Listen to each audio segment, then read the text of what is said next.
The most exciting part of a vacation stay at a home rental? Easy. It's being greeted upon arrival with a rusted lockbox affixed to the underside of a stranger's condo. Yeah, you simply twist knobs, click gears, jiggle it, and then rip it off its moorings, and voila! Your prize is a key to a questionable home rental and maybe tetanus. When you just want to get your vacation started by actually getting into your room, it matters where you stay. At Hilton, we deliver your key right to your phone on the Hilton Honors app. Hilton, for the stay. This episode is brought to you by AutoTrader. Credit scores, down payments, interest rates. Car buying can be a numbers game, but you don't have to be a math expert to get the keys to your dream car. Just use Kelley Blue Book My Wallet on AutoTrader. You can crunch the numbers so you know exactly how much you'll pay each month for your car. So leave the calculator at home. Visit autotrader.com to learn more. Welcome to your favorite college football podcast. It's the College Football Playoff Show with Doug Lesmerises, my co-host Shehan Jeyarajah. And Shehan, let's get right into it. We are discussing the teams that deserve to be in the College Football Playoff discussion, and we are deciding whether Texas A&M should be welcomed to that discussion. You will present the 1-minute argument why they should, like a counselor, like a law school guy. You're young, you can still go to law school. I'm old. It's too late for me. I'm not going to law school, but I will present the con. 1 minute for you, Shehan. Why should Texas A&M join our college football playoff discussion? So here's the deal. Last year, Texas A&M finishes number 5 in the country, one spot outside of the college football playoff. And now they come back. Yes, they have to replace a quarterback. They have to replace a couple offensive linemen, but they have perhaps one of the best returning defenses in all of college football. They've got a potential All-American at running back in Isaiah Spiller. They've got perhaps the best offensive lineman in America in Kenyon Green. They've got a potential first-team All-American in DeMarvin Leal on the defensive line. This is a team that has been steadily growing, steadily building for the last several years. And this is the moment. The time is now. The schedule all lines up. You know, it really comes down to that game on November 9th or October 9th, rather, against Alabama. They have a very clear shot at the playoff, and I think that certainly they deserve to be in the discussion. Counselor Shehan, I liked how you mentioned the idea, that game, it all lines up. They just have that game against, I don't know, the best team in college football, coached by the greatest team in college football history. They have the roadblock in their path. And until there's a great belief that you can get past that roadblock, that is unlike anything that any team in any other division in college football faces when you've got to play Bama. And the other thing is Shehan, Haynes King, looking like the starting quarterback, year 2 as a college football player, taking over for Kellen Mond. I want to ask you, Shehan, if you know, of the 28 teams that have made the college football playoff, how many of them had a quarterback who finished in the top 10 of the Heisman Trophy voting? Quite a few of them. I'm going to guess somewhere in the 17 range. It's 19. It's 19. And so there are very specific circumstances when you cannot have a quarterback who's a top 10 Heisman caliber player and make the playoff. A lot of times it was Bama early on, right? When Bama was winning with defense and they didn't need a great quarterback before this quarterback era at Alabama. It's been, very like young quarterbacks, Trevor Lawrence or a Jalen Hurts who kind of came out of nowhere. I'm not sure that this Texas A&M team fits any of those categories. So now I'm looking at a team, if you don't think your quarterback can play at that level, I'm not sure that you can be in this discussion because there are quarterbacks across the country who are going to fit that description and are going to push their team into the college football playoff. So I don't want to say it's only about the quarterback, Shehan, but it might only be about the quarterback, Shehan. All right, so that's what we're going to do here on the College Football Playoff Show with Doug Lesmerises. Shehan, we are going to talk about the playoff year-round. And for our new audience, this is a new national podcast. I am based in Ohio. I'm Doug Lesmerises. Shehan, you are based in Texas. But what unites us? What has brought us together? Two people who knew each other only from a conference call. What has brought us together is the college football playoff. There's a lot of great things to talk about in college football, Shehan, like interesting things, underdog stories, heartwarming stories. We don't do heartwarming. We are not here to warm hearts. We are here to talk about winners. We are here to talk about the best of the best. There are lots of great podcasts, but that's not what we're going to do. So, is that okay with you, Shehan? Can we do this and just focus on the teams who earn their position on the college football playoff show every week? Well, listen, I think everybody knows, of course, every year the committee gets together. Every year, they make their decision. They have these conversations behind the scenes. We don't get to see it, right? We don't get to see that part of it. And for the first time, we want you to be a part of it. We want you to see that discussion. We want you to see week in, week out what the deliberation is like. And that means talking about the best teams in America. That means proving that some of these other teams might be the best team in America, making that argument, having that conversation. And we're going to do it here on the College Football Playoff Show. That's a good way to say that, Shehan. We are going to take people behind the scenes. But what are you getting behind the scenes of? Because listen, I've been behind the scenes of some places. I was at Disney World recently, and they were wrapping a line into a different part of the park because the line was really long, and they wrapped it past a dumpster.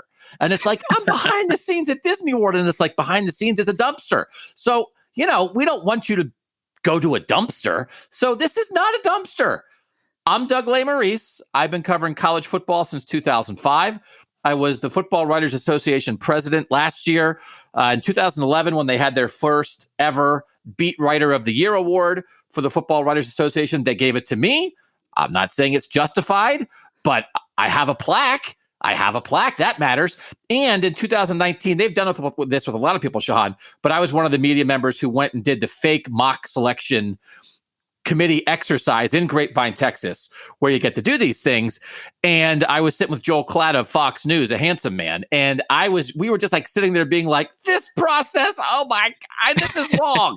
So I'm super interested in this. I was AP voter for a long time I was on ESPN one time, with an umbrella standing in the rain, trying to explain to Kirk Herbstreit and Chris Fowler why I voted the way I did, because a lot of people were saying this person votes like a crazy person. And I like to think that I was just a precursor to the committee. I was a one-man committee back then. So I've been around. So this is why I'm old and you're smart. And the reason that you're on this podcast is because you and I were on the Football Writers All-American Committee last year. And when we were on there, and, I'm faking it to make it. And I was like, who is this guy? And you seem smart. And so when we were starting this show and we said, all right, well, we have Doug, who's the actual going to be the smart person on the show? I said, aha, I got a guy. So Shehan, tell the people about yourself. Well, listen, I can't say that I have, been Secretary of Defense or whatever other qualifications are on the playoff committee right now. But listen, I've been covering college football for nearly a decade. For people who don't know, I'm a college football writer down in the great state of Texas for Dave Campbell's Texas Football Magazine. And for people who don't know what Dave Campbell's Texas Football is, we preview everything all the way from the biggest schools and the NFL teams all the way down to six-man high school football. And I'm their college guy. And so, for me, I think that in a lot of ways, I was baptized by fire by the playoff process, because I was a student reporter down at Baylor University back in 2014. And listen, I know we got some Ohio State listeners, and I know that you know what I'm talking about. And so, in a lot of ways, I think that really thrust me into this world, right? That thrust me into the world of college football, that thrust me into the world of the playoff. And I decided I need to catch up. I need to know everything. I need to, know every part of this process. And here we are now. In 2014, covering Ohio State, was saying the entire year, there's no way they're going to make it. There's no way they're going to make it. There's no way they're going to make it. So again, I'm very qualified to be on this podcast. But, it is, I think the college football playoff has taken the sport to another level. I also think it's time to go to the next level and the 12-team playoff. But that I think adds to what we're going to do, because I think in the end, we're going to try to get to about 12 teams that we talk about each week on this podcast. And now you've gotten to know us. And listen, any good podcast, you get to know and love, or know and hate the hosts. And then maybe most people, I'm more of a hate guy. I think Shehan's a love guy. So you come back and you say, I got to listen to what those guys have to say. But what we're going to do is we're going to frame the discussion, I think, in a way that no other podcast will. So this is our inaugural episode. And what we just did with Texas A&M, we're going to continue to do. And then in the second half of of the pod, we're going to take all the teams that we deem worthy of the discussion, and there are 4 off the bat that automatically are in, because these 4 teams have taken 20 of the 28 spots in the history of the playoff. And that is Alabama, Clemson, Ohio State, Oklahoma. They're automatically in until they prove they're not. Everybody else has to prove they deserve to be in. So we're going to decide, does Texas A&M deserve that spot? And then each week leading into the season, we're going to discuss another team. Do they deserve to be in? Notre Dame, Iowa State, Cincinnati, Georgia, Oregon, USC, Texas. We're going to go around the country, Penn State, Wisconsin, and talk about different teams and say, do they deserve to be in? And then as this pool of teams grows, Shehan, each week we're going to rate those teams in a different category. This week, it's going to be who has the easiest path to the playoff. In future weeks, it might be quarterback, defense, coaching, skill position, the offensive line, intangibles, right? We're going to find different ways. And then once the season starts, as we have results, we're going to consider, should a team be added to the mix every week? And then we're also going to see, should a team be booted from the mix every week? Because you don't keep your spot forever. Frankly, I'm here for the booting. I'm a booting kind of guy. Call me Vladimir Putin. So I'm going to be booting people. I did cover the Olympics 9 years ago, and I was at judo, and like this big mob of like kind of like tough looking dudes walked by and like shoved everybody to the side in the hallway. And it was like, hey, what's going on? It was like, oh, Putin's here to watch judo. So I have stood like 9 feet away from Vladimir Putin, which makes me Vladimir Putin. So we're not going to boot yet. We're just going to add, and then we're going to discuss teams in a context. But that's what I love, Shehan, about this podcast and the way we're going to do it. Because if you're a Bama fan, a Clemson fan, an Ohio State fan, an Oklahoma fan, maybe a Texas A&M fan, you know your team. You read, you listen, but I'm always curious about context. Okay, your team's good, but how good? So in every area of the sport, we're going to take the best teams, decide who's the best, and then we're going to compare them and rank them in every way possible. And that's what I love about this podcast, because it's all about context. Yeah, and I think one of the things that's most fascinating about this sport is that in a lot of ways, this is the sport that is both the most decided on the field, but also the least decided on the field, right? We do have to compare people that we can't really compare. We don't get to see Ohio State play against Iowa State. We don't get to see Oregon play against Florida, right? We don't get to see these. And so this is what it's all about, right? It's talking season, and it's about making that final pick, and it's about proving that you belong by any means necessary. So the other thing we're going to do is we're going to involve you. That's right. If it's in your headphones right now, I'm talking to you. We are going to have subscribers to this show. And guess, okay, oh, great, another subscription. I was just going through my subscriptions today. And I love supporting journalism and love supporting stuff, but you can get a lot, right? You could all of a sudden be like, woo, that's $16. I get Hulu and Netflix, Disney Plus, and HBO Max, Amazon Prime, and Apple TV, Peacock, and Paramount Plus, right? I mean, I don't know if anybody gets all of those. If you get all of those, you probably need to reevaluate and get outside a little bit more. So we're going to ask you, but also invite you to subscribe, because we are going to each week decide, should this team join our discussion with Texas A&M? Shehan gets a vote, Doug gets a vote, you get a vote. And sometimes that means you're going to be the tiebreaker. So you have to be a subscriber to vote. We're going to have a second podcast each week that is just questions and answers asked only by subscribers. And that podcast is available only to subscribers. So this one's free every week. Second podcast, subscriber only. And then we're going to have little information that we text to you, and it shows up in your phone. Hey, little tidbit about the national college football picture, right? That'll show up in your phone like once a day, maybe. And you're thinking, oh, great. Oh, what is it? It's $1 a month. I don't know what there is in America that you can get for $1 a month, Shehan. I have often said I think the greatest value in America is the chiclets at the grocery store for $0.25, which also might be an analogy for this podcast. We're juicy and flavorful. I'm not sure how long lasting we are, but I think that's a great value, Shehan. For $1 a month, you get a little Shehan in your life, baby. Well, listen, $1 a month. I mean, I'll tell you what, since the pandemic and everybody stopped using cash, that's less than the change that I just lost when we did use cash. So, I mean, you just toss that our way and you get to be part of the conversation. And the way you can do that is write this number down. You send a text to this number and you get back a link to sign up. And then you become part of us. Because listen, this is the other thing. This is the secret. We need you. We need you to help drive the conversation. We need you to help ask questions.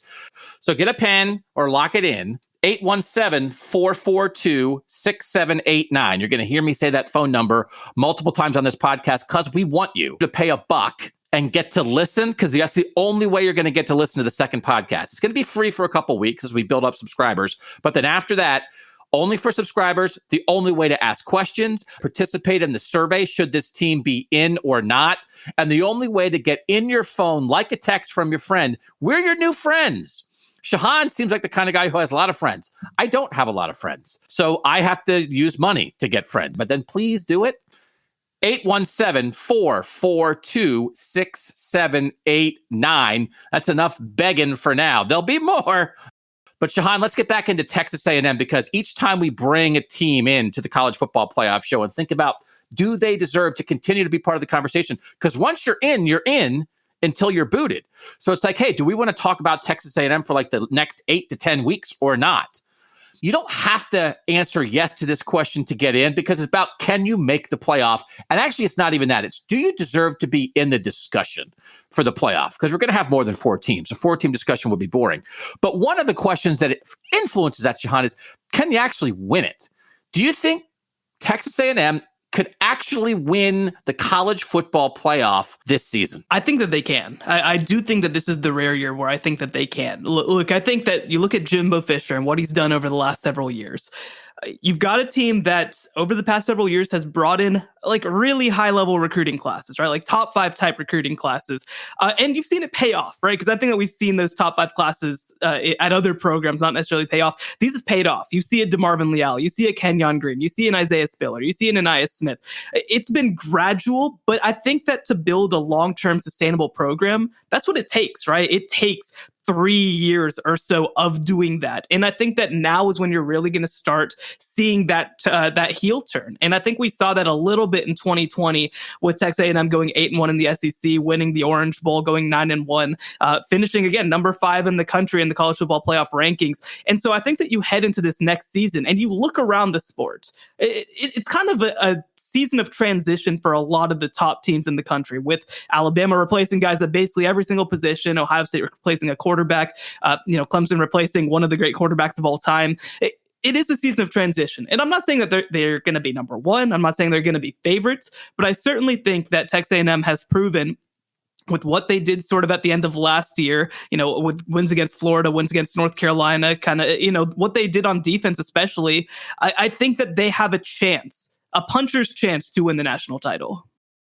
Over time, I do think the sport has become more and more of a coach and quarterback sport, right? For good and for bad. I mean, listen, you do have to have a foundational layer of talent, because we've also seen great quarterbacks who, if you don't have pass protection, if your defense is giving up 70 points a game, you can't do it all by yourself. But when you look at coach and quarterback, and you brought up Jimbo Fisher, so let's dig in on him a little bit. When he came to Texas A&M, I think from the outside, and listen, you cover Texas A&M now, so like from an outsider's perspective, for the rest of us around the country who don't live in the state of Texas, like, okay, he's leaving Florida State, he's going to Texas A&M, they're paying him a boatload, but like, this is it. This is why. Like, it's like it already worked, I think, Shehan. And when you look at what he did taking over for Bobby Bowden at Florida State, I always think the first recruiting class is hard to judge a guy on, because you weren't recruiting those guys for a whole year. You kind of come in midstream. So let's look at his second, third, and fourth recruiting classes at Florida State. He had the number 2 overall class in the country at Florida State in 2011. In 2012, it was number 4. In 2013, it was number 11. So that's 2, 4, 11. Let's look at the 3 comparable classes at Texas A&M. 2019, it's number 4. 2020, it's number 6. 2021, it's number 8. So Florida State is 2, 4, 11. Texas A&M is 4, 6, 8. Jimbo Fisher, his first 3 seasons at Florida State, 31 and 10. His first 3 seasons at Texas A&M, 26 and 10. Jimbo Fisher in year 4 at Florida State went 14-0 and won the national title.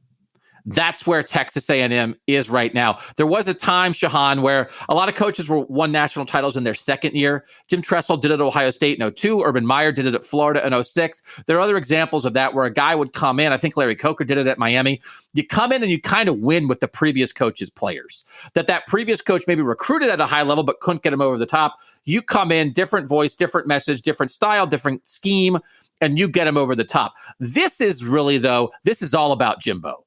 This is Jimbo has a full Jimbo Fisher roster, and looking at the past at Florida State and looking at the recruiting rankings now at Texas A&M, listen, there sort of is a minimum level of talent that I think you have to really compete. And there are going to be some other teams we talk about and introduce on the College Football Playoff show in the future, Shehan, where we're going to have to try to get past. I don't know that they have the minimum level of talent. Texas A&M sure seems like they do, because that's what Jimbo Fisher does. Right. And the thing is, I think that as the sport has kind of coalesced and there's kind of been this move towards these top teams kind of having so much talent, it's hard to back into having that level of talent, right? Like, I think that, even in the early playoff era, like you mentioned, I mean, that was a little bit more common where you had teams recruiting at a close to title level. Well, you can't do that unless you really know what you're doing, right? Unless you really have that infrastructure in place. And you mentioned, this is kind of the year. This is year 4 where you've got that second, third, and fourth recruiting class are really performing at a high level. And, one thing that I'll point to as well is that I think it was Bleach Report's Matt Miller had 7 guys from Texas A&M in his top 100 of the 2022 NFL draft ranking. So, listen, Texas A&M hasn't had sort of that wave as yet, but I do think it's coming. And I think that you do look back for sure at that 2018 and 2019 recruiting classes as going to be, where it's coming from. And so the other thing that you point to, you mentioned year 4 at Florida State is when Jimbo Fisher went 14-0, won the national title. Well, you know what else he did it with? He did it with a redshirt freshman quarterback. And that's what he's going to have this year in Haynes King. I'm not saying Haynes King is going to be Jameis Winston by any means, but I do think that when they, Haynes King was really Jimbo Fisher's hand-selected guy coming out of high school. He kind of fell down the rankings a little bit in the 247 composite rankings, but this was a guy who was thought of as a 5-star type prospect after his junior season. And just for people who don't know, I mean, listen, I'm in Texas. I can kind of speak on this. Longview High School, where he went, they hadn't won a state title in over 80 years. And this kid, Haynes King, comes in and they win their first state title in that amount of time. And look, a lot of people point out his senior season as, oh, well, he wasn't as good as his junior season. They lost a lot of production, a lot of talent off that team. I'm probably less concerned about what he did as a senior as much as impressed as what he did as a junior. Now, he's a gunslinger. I think that's going to be a little bit of an adjustment. But listen, there's no reason to me that the stars can't align at Texas A&M for them to be competitive for that number 1 spot. I do think it's hard in the modern college football era a little bit. So many schools, so many big-time schools just are working in young, inexperienced guys, but it's almost normal. And when you look this year, Haynes King, as you mentioned, in the 2020 recruiting class, the 247 Sports composite ratings, he was the number 9 overall quarterback in the country. You look at the other guys in that class. Number 1 was Bryce Young. He's the starter at Alabama this year. Number 2 was DJ Uiagalelei. He's the starter at Clemson this year. Number 3 was CJ Stroud. He's expected to win the starting job at Ohio State this year. Number 4, Hudson Card in the competition at Texas. Number 6, Luke Doty in the competition at South Carolina. Number 7, Harrison Bailey in the competition at Tennessee. Inexperienced second-year dudes are playing all over the place. So, I'm hung up on this a little bit, Shehan, but I'm not hung up on Bryce Young. I'm not hung up on DJ. So, why am I hung up on Haynes King? And as you said, Jameis Winston is just one of the examples of, Trevor Lawrence won a national title at Clemson as a true freshman. There was a time when freshmen didn't start at quarterback at major college programs. Now it happens all the time. First and second year guys popping and being able to play at a title level. An old guy like me just has to be aware of that. That's kind of normal. Yeah. And I think that the big thing that I need to see from Texas A&M is that, look, Jimbo Fisher has done a great job with quarterbacks over the year. He sent several to the NFL, obviously, Jameis Winston being sort of the headliner of those. But the one thing that I'll say about Texas A&M in 2020 offensively is that their receiver play was not good enough to be able to run the system that they wanted to play. And they bring back almost everybody. They return a couple guys from injury.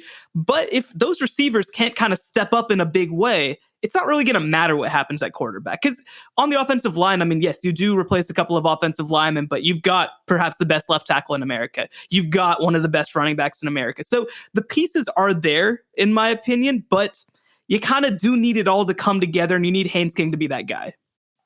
9 starters back on defense for Texas A&M, 6 starters back on offense. It's 4 new offensive linemen, and then Kenyon Green at left tackle, as you said, is one of the best left tackles. And again, if you're going to have a veteran, have him at left tackle. All right, let's look at one of the things we're always going to talk about as we introduce teams, the biggest roadblock.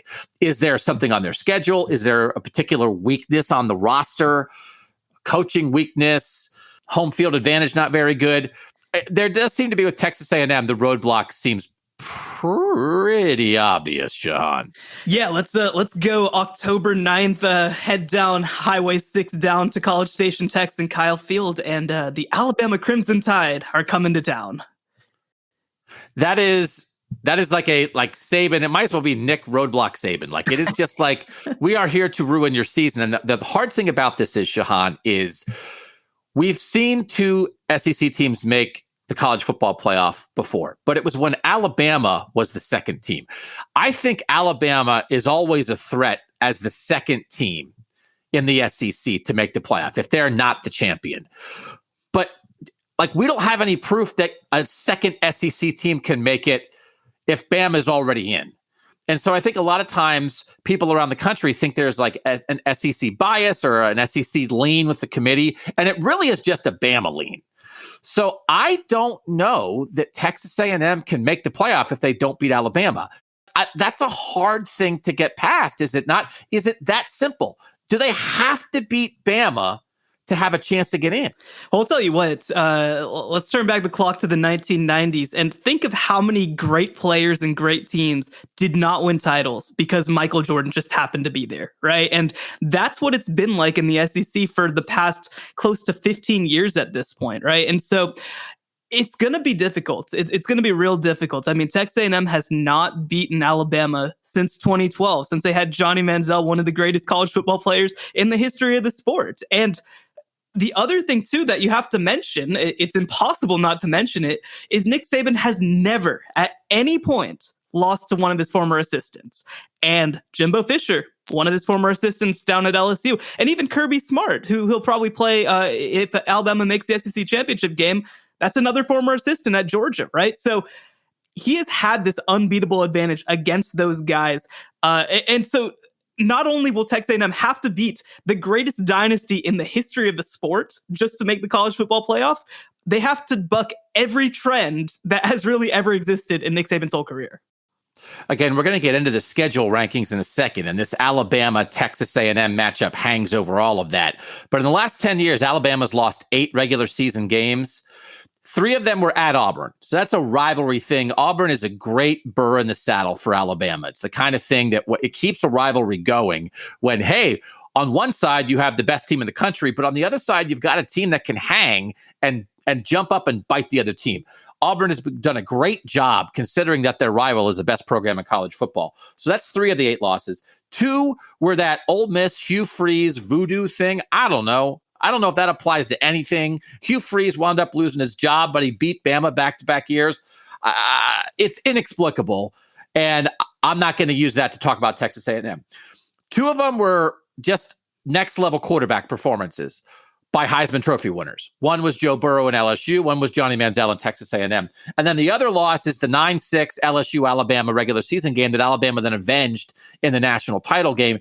That might be the most instructive, Shehan, that Texas A&M, if their defense is at its best, and Bryce Young, again, he's a young quarterback. I don't know. I'm not picking 9-6, but some kind of game where Texas A&M's defense wins it, and then the offense scores just enough to try to win like 21-17 or something. I'm not sure we'll ever see a 9-6 game again in the history of college football. I mean, what are we talking about? That maybe is the most instructive of what A&M can try to do in the regular season against the Crimson Tide. Right, and listen, Alabama's not going to play a defense like Texas A&M until that point. And really, I mean, maybe even the whole rest of the year, right? Like this is potentially going to be maybe up until the SEC title game against Georgia, the best team that Alabama's going to have to face. And so there is a path, right? Like you mentioned, Bryce Young has not played against a defense like this. He hasn't had DeMarvin Leal bearing down on his face. He hasn't had Damani Richardson picking him off in the secondary. Like there's a path there, but it will take that many things going right. And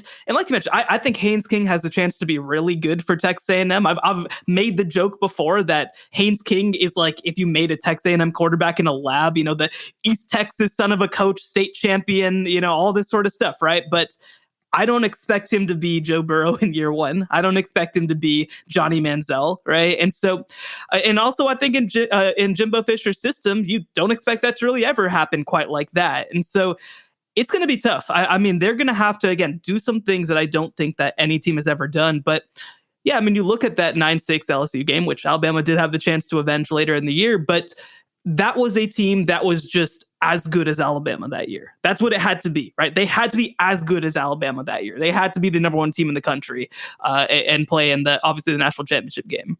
And that's what it's going to take. It's going to take Texas A&M can't do something fluky. They can't, it won't be that they do something out of the ordinary. They have to week in and week out be that sort of level of team. Yeah, and I think it's hard, but I think maybe they can be. So I think it is a worthwhile discussion. And, this might just be one of those where Texas A&M kind of wishes like, man, we should have stayed in the Big 12. We'd be rolling this year. I mean, not that Oklahoma's not. Don't say that out loud. I'm going to hear about that. I mean, like only Bama's Bama, right? It's like, oh, what did you decide to do? Oh, we're going into this league to be in Bama's division. It's like, good luck with that. So let's talk about now the level of conviction about whether we think Texas A&M. We're not going to say what we think yet, but our level of conviction, is it high, medium, or low? We'll reveal our opinion in a second, but your level of conviction about whether you think Texas A&M belongs in the discussion, high, medium, or low? Well, let's just take a second real quick. So what we are doing right now and what this conversation is does this team deserve to be in the conversation, right? That's what it comes down to. We're not saying they're going to be number one. We're not saying they're going to win the national championship. It's do they deserve to be in the conversation? And without revealing my pick as yet, my conviction is high.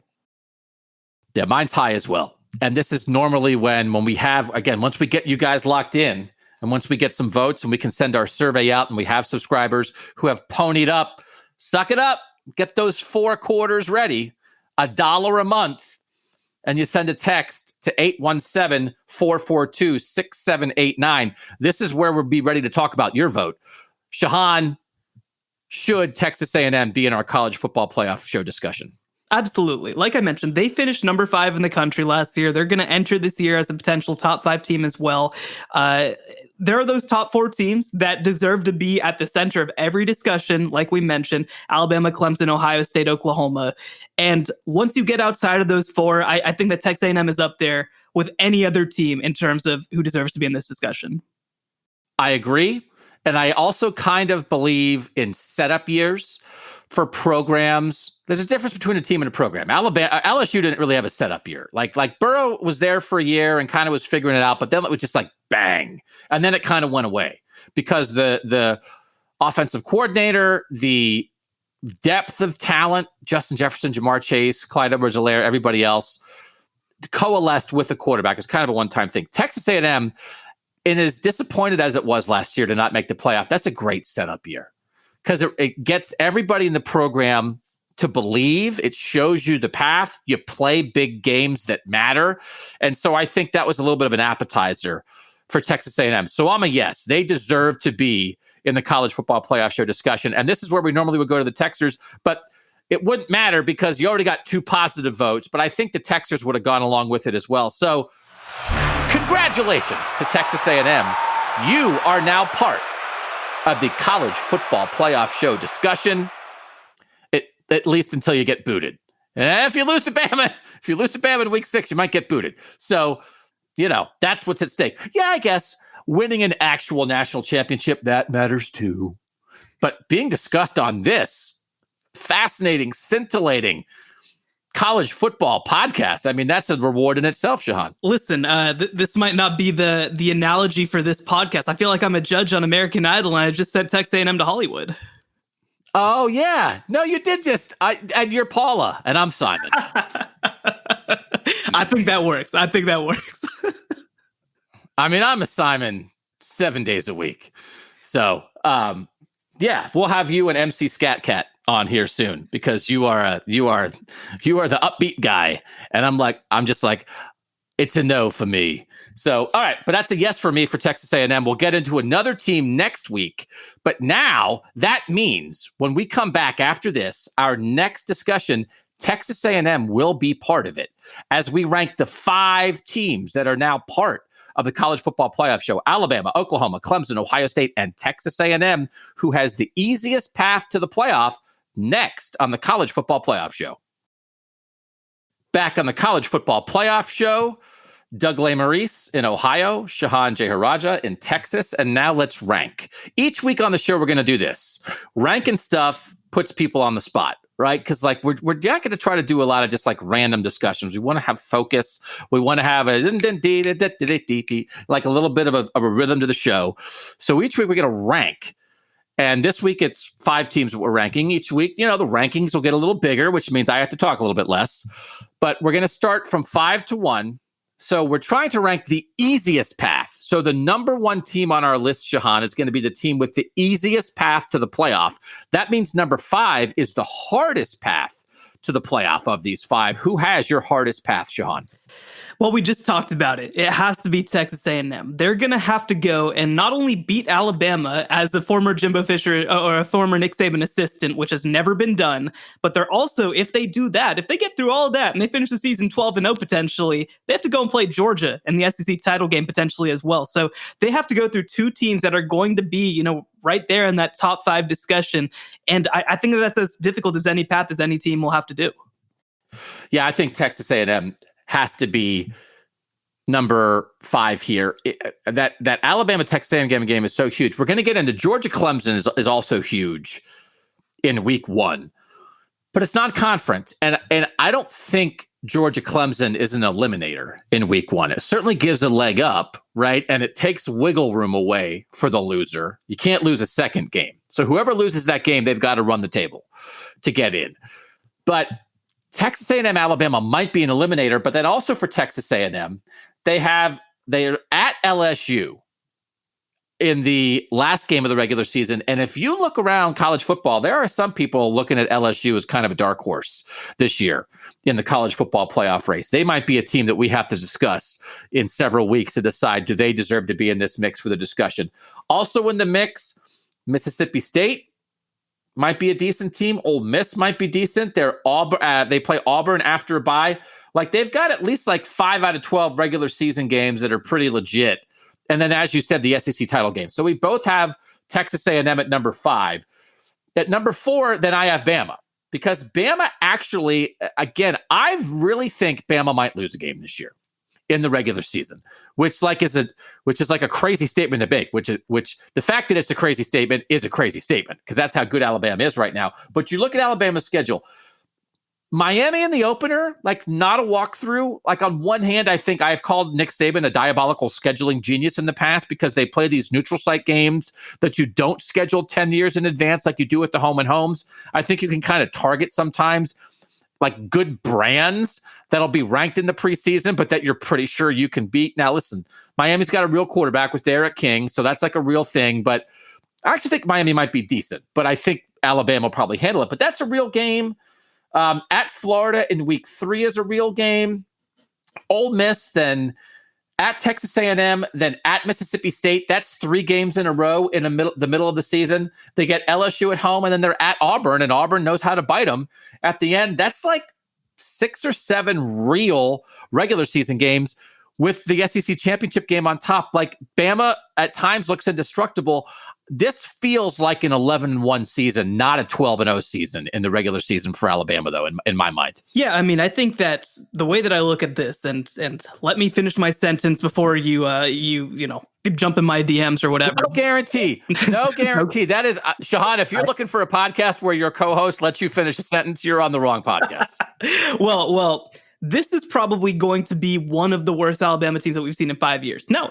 They're Alabama. They're going to still be better than basically everybody else. But for the first time in several years, you don't have Jerry Jeudy, you don't have Devontae Smith, you don't have Jalen Waddle, you don't have Henry Ruggs, right? John Mechie's going to be one of those guys at receiver, but you don't have all of them, right? And you have to replace Najee Harris, you have to replace Mac Jones, you have to replace Alex Leatherwood. So there's a lot of turnover on this offense, not to mention obviously bringing in a new offensive coordinator, which I don't know how much that's going to matter, but defensively you think maybe you could be a little better, but still you lose Patrick Surtain, you lose Dylan Moses. There's a lot of production gone from this Alabama team. And, the reason that 2020, I think, was perhaps the greatest team in the history of college football is because they had so many guys back, right? They had so many guys in their second and third years of starting. And that's over now, right? 2021 is going to be a clean slate. And the one thing that you say, obviously, is that the reason that you have to rank Alabama fourth, even though, take away the Alabama Texas A&M game, right? Just take it off of both their schedules. Alabama, I think, has a harder schedule outside of that, playing Miami instead of Colorado. But the difference for Texas A&M and the reason why I think they have the hardest path is because they have to play Alabama, right? That's the difference between these two teams. But I think that those two teams, because they have to play each other and because they potentially have to play Georgia or Florida in an SEC title game, I think that really puts them in a much more difficult spot. And listen, we're talking about the schedule right now, but Steve Sarkisian and Mac Jones were in such a rhythm last year. They RPO'd the whole country to death, to the extent that, Mac Jones is with the Patriots and Steve Sarkisian is the head coach of the Texas Longhorns. Like, that was a mutually beneficial association. Bill O'Brien's in there as the offensive coordinator. He's proven it. He's a good guy. But at some point, like the Nick Saban rehabilitation program of coaches as coordinators moving in and out, Bill O'Brien's not going to be better than Sark. He might be pretty good still, but like that still, there's so many programs, Shehan, when you look at stuff, you say, well, they have a new coordinator. But at Bama, it's so normal. But I also think that's worth mentioning. Again, this is a scheduled discussion at the moment. We'll get into that in future context discussions. But I think we have to take that into account. So we both have A&M fifth. We both have Bama fourth. I have Clemson next in terms of easiest and hardest. They're like right in the middle, because they do have to play Georgia. And I think they're going to lose to Georgia in the first game of the season. And then that just puts you on alert. And I don't think Oklahoma and Ohio State have a game like that. And then you kind of have to be perfect. Now, the ACC is the ACC, at North Carolina State in week 4, at Pitt, Wake Forest in the second last game, South Carolina in the rivalry to end it. Like, I'm not sure who in the SEC is going to beat them. They don't play Miami in the regular season. They don't play North Carolina in the regular season, but they'll probably play one of those teams in the ACC championship game. So their two toughest games are going to be game 1 and game 13. And those are like pretty tough games considering what Clemson often plays in the year. So that's why I have Clemson third on this list of easiest path. Yeah, for me, I ended up putting Ohio State third. I think that obviously their game against Oregon is going to be really interesting to kind of start things off. And to me, this question kind of comes down to one thing. Can Clemson still make the playoff if they lose to Georgia? And to me, the next 11 games, I think that if they were to lose any of those games, there's not a team that's close to their level. Whereas I think Ohio State's certainly playing, I think, a different sport at this point than the rest of the Big Ten. But there are games on that schedule that it wouldn't shock you, right? It wouldn't just blow your mind if Ohio State were to lose to Penn State. If Ohio State were to lose, to Michigan's not going to happen, but, to one of those games, right? And I think that for that reason, just week in and week out in the Big Ten, Clemson has that big time matchup. They have that opening game and they do have that closing game. But I think that you look at the state of the Big Ten right now, you look at the consistency in the Big Ten, you look at the competition week to week. I think that Ohio State's path is just like 1% harder than Clemson's. So you have Clemson 2, yes. Ohio State 3 on easiest path. I have Ohio State 2, Clemson 3. I think we would both agree that the single toughest game is Georgia for Clemson. Certainly. But then you add up the number of tougher games. Ohio State, they've got Oregon at home in week 2. That's like a top 15 team. Yeah. And then after a bye in the middle of the year, weeks 8 and 9, they go at Indiana, home against Penn State. Those are both top 25 teams. And then you got to figure out how good Michigan is. And then, who would be the tougher competitor in a championship game? And is it North Carolina or Miami in the ACC, or is it maybe Wisconsin or Iowa in the Big Ten, neither of whom were on Ohio State's regular season schedule? I think that's comparable. We have to see how that emerges. But I do think if I'm Clemson and I lose to Georgia in week 1, it puts your whole season on edge because you're like, we can't have a hiccup. And I do think there's a world where it's like, if you think, for instance, if Ohio State and Oklahoma both go undefeated, the SEC champ is in. And then depending who that second SEC team is, if it's Georgia, if it's Bama, if it's Texas A&M, that's who Clemson would be competing with for the fourth spot potentially. And when you start measuring resumes, are we sure Clemson beats out that team? So I don't admire, you're a college football team, whatever. I'm not going to, it's good for the game that Georgia and Clemson are playing in week 1 on a neutral site in Charlotte. But it does put Clemson on alert from the jump if they don't get it done. Yeah, no question about it. And so I finish out with my number 1. I think that we're both in agreement. It's Oklahoma. And listen, part of this is, for me, being high on how good I think Oklahoma can be. I think that they, for the first time since 2008, are a legitimate national championship type team. I mean, that 2017 team had its moments, but I think that it was clearly always going to be a struggle with that team. I think that you look at what they've done on the defensive side of the ball with Alex Grinch. I think that they're really starting to come into their own. Last year, they were a top 40 defense for the first time in who knows how long, right? And offensively, you've got potentially the Heisman favorite in Spencer Rattler. And this schedule, I mean, look, you play Nebraska, and unfortunately, this is not, 1995 Nebraska coming to town. And then once you get past it in the Big 12, I don't think that there's a team, maybe Iowa State's the one team that certainly will be a top 10 team and could give them some trouble, but nobody else, I think, could even potentially be on their level. Now, that doesn't mean they're not going to lose the game. I'm sure they're going to lose the game along the way, but they certainly have the ability to absorb it and still kind of run away and be 12-1 and easily make the college football playoff. I think if anybody out there, they definitely have the best chance to go undefeated. If I had to bet on somebody to go 13-0, it would be Oklahoma. As you said, Iowa State, the greatest contender. I know the Big 12 preseason poll just came out. And what was it? I think Oklahoma, 4 people voted for somebody other than Oklahoma to win the Big 12. All Iowa State. And I will tell you what, as somebody who has been around the Big 12 for a long time, I remember, let me turn back the clock a little. I think it was 2017 was Mason Rudolph and Oklahoma State, and they had this great team, right? And there's like, oh, maybe this is finally the year. And it's never the year. It's never the year. It's always Oklahoma. So listen, I'm sure that the people from Iowa who voted those 4 votes are real pleased with themselves, but silly vote. Yeah, I mean, sometimes it gets boring to vote for the best team all the time. And Shehan, I mean, you guys need to be following Shehan on Twitter. Shehan doesn't let something like that slide past in Big 12 territory. He's not just like, oh, yes, a very interesting vote. He's like, bang, dropping bombs on Twitter. So make sure you're following him there.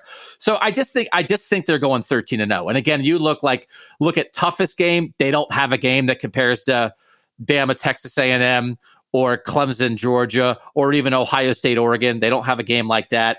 And there's just not the depth of it, right? I mean, it's like, and is Sark in year 1 going to have Texas ready in that rivalry to kind of screw up Oklahoma's season? I mean, it just not yet. It doesn't feel like yet. So I do think Oklahoma, I think, is pretty far and away the easiest path. And again, it's one of those things.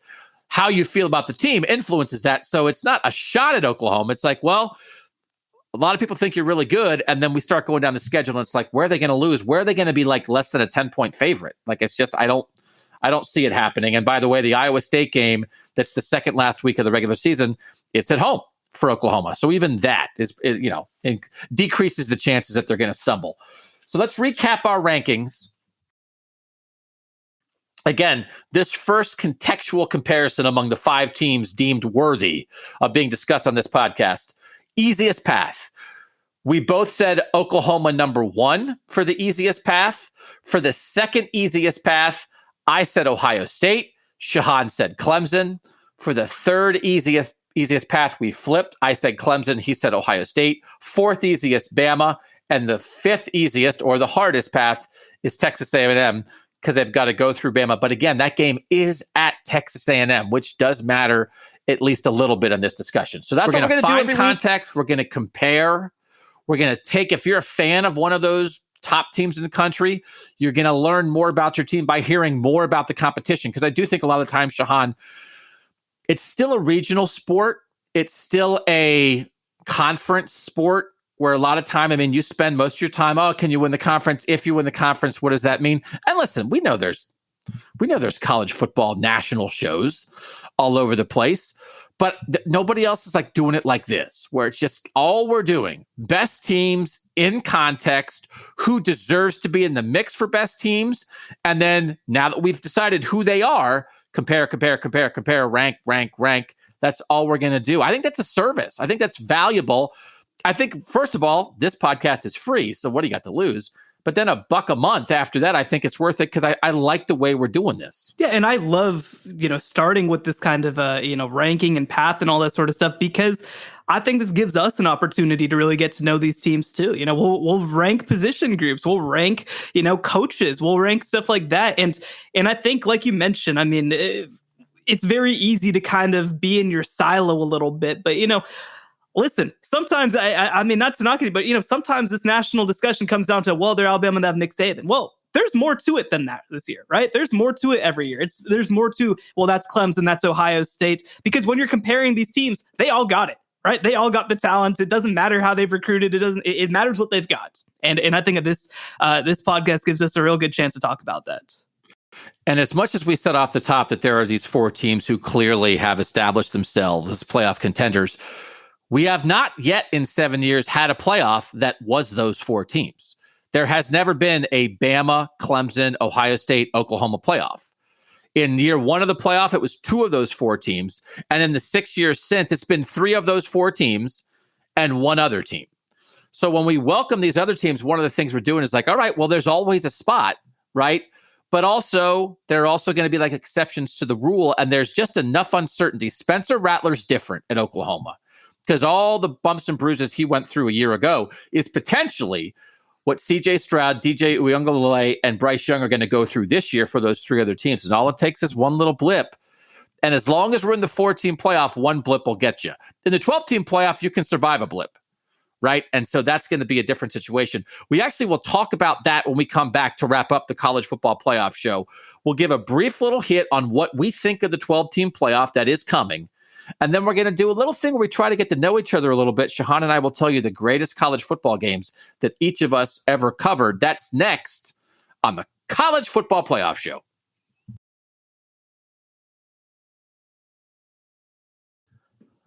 Doug, Shehan, again, I told you the number, right? I mean, what am I going to do? We got to try to get $1 out of you.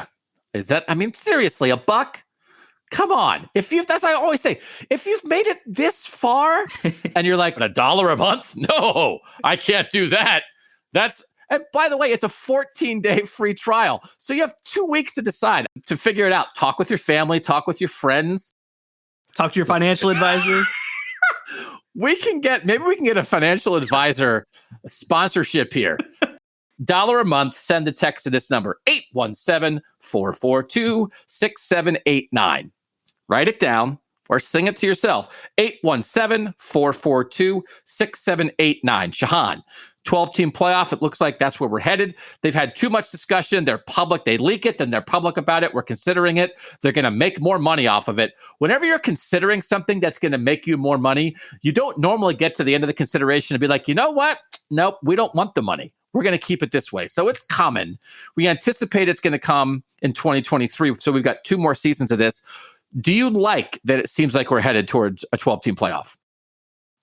So I think a big part of this for the College Football Playoff Committee is that it has become clear that this conversation nationally is about the playoff, right? That this is going to be the thing that drives national coverage of the sport, national conversation of the sport, all that sort of stuff. And I understand for people and for, I'm sure, ESPN and all the people kind of behind the scenes that are like, well, this only gives us the opportunity to kind of highlight a select, very, very few teams. And I think one of the things that'll be interesting about a 12-team playoff is it means that it can include more of the sports. And look, that doesn't mean all of a sudden that tomorrow that my beloved UTSA Roadrunners are going to go win the national championship tomorrow. That's not what that means by any means.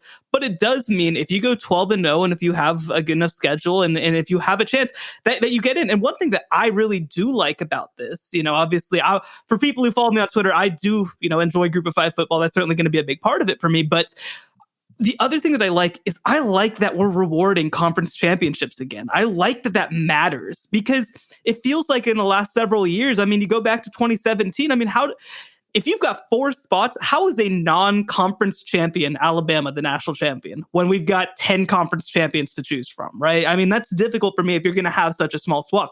If you include 6 conference champions and have 6 other spots, that's a totally different conversation for me. But, so I like that we're back to incentivizing it. I love that you have to win a conference championship to be one of those first 4 teams to get a bye.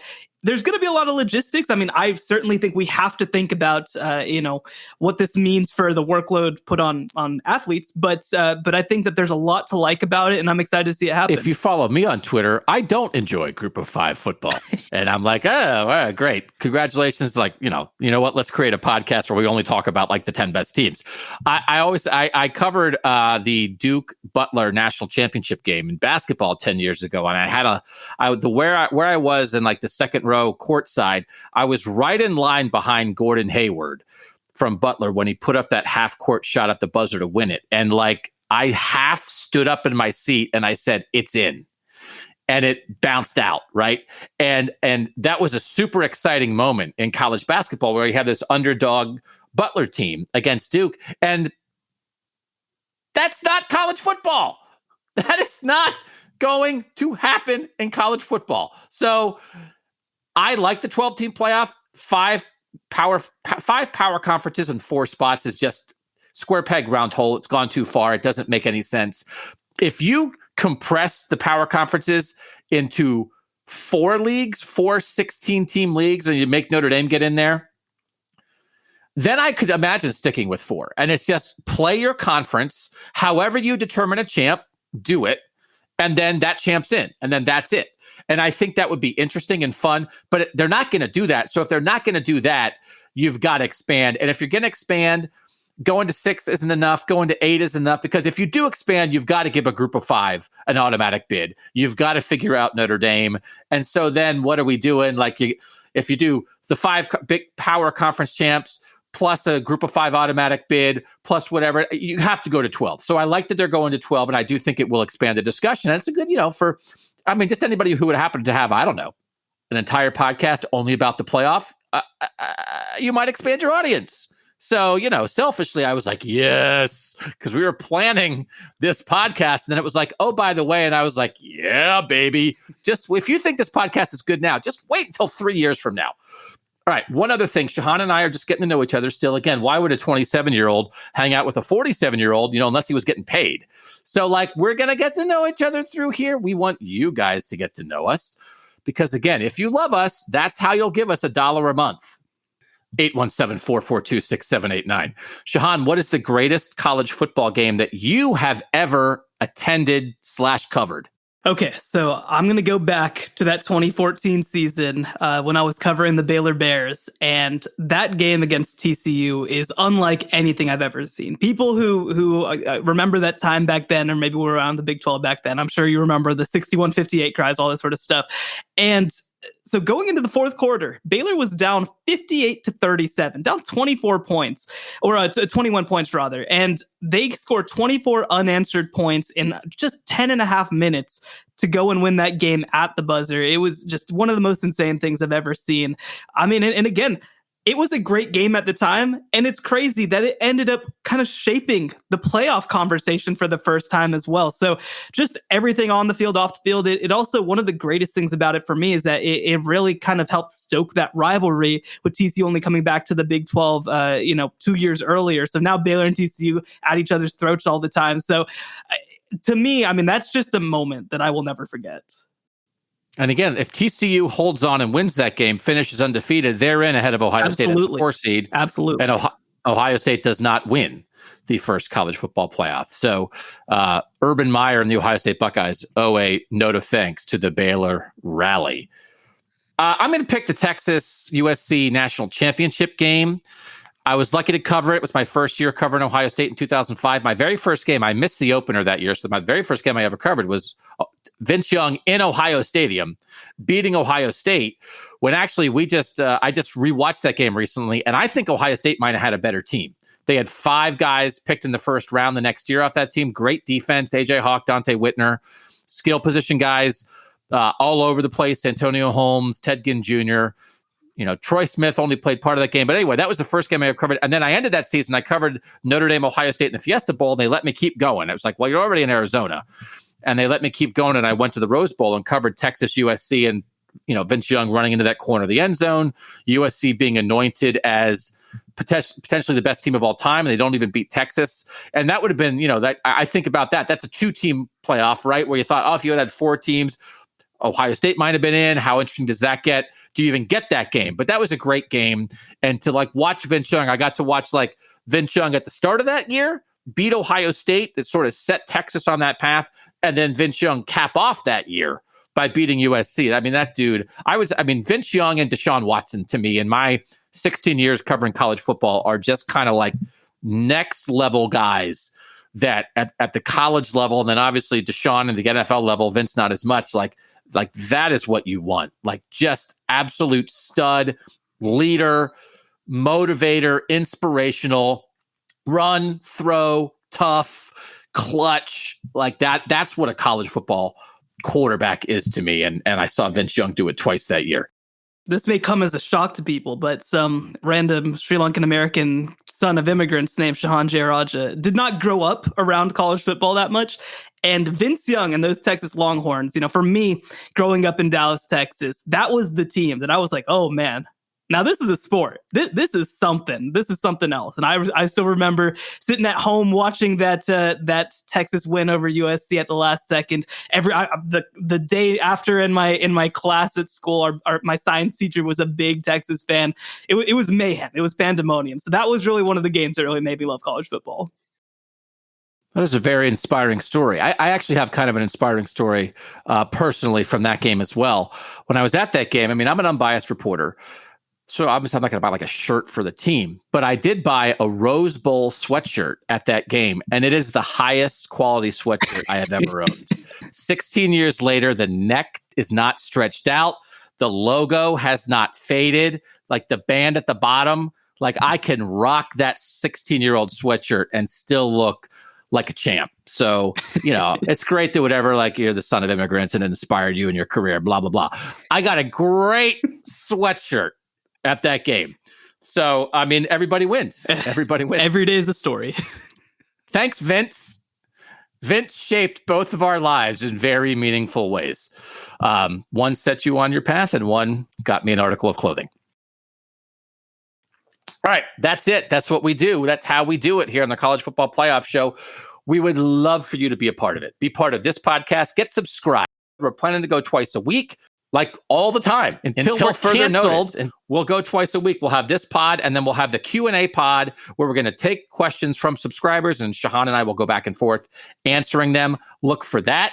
That will be only for subscribers. So again, $1 a month, you can be part of that for sure. 817-442-6789. We're so excited to do it. We're so excited for you guys to be a part of it. Shehan, you're the man. I'm so excited to be doing this with you. I think you are one of the sharpest, most entertaining young college football writers in the country. And honestly, I have one fear about this podcast is that like you're like on a rocket ship to stardom, and like after 6 weeks, you're going to be like, yeah, I'm not doing this anymore. Well, listen, maybe at some point, maybe after a year or so, I'll have to try and wrench that with Doug Lesmerises little thing and make it with Shehan Jeyarajah, right? Yeah, I'm hanging on to that by my fingernails, man. That is like, but I'm the old one. At least I'm old. It's like, yeah, Shehan's like, I'm coming for you, old man. All right, that was fun. Thanks to you guys for trying it out.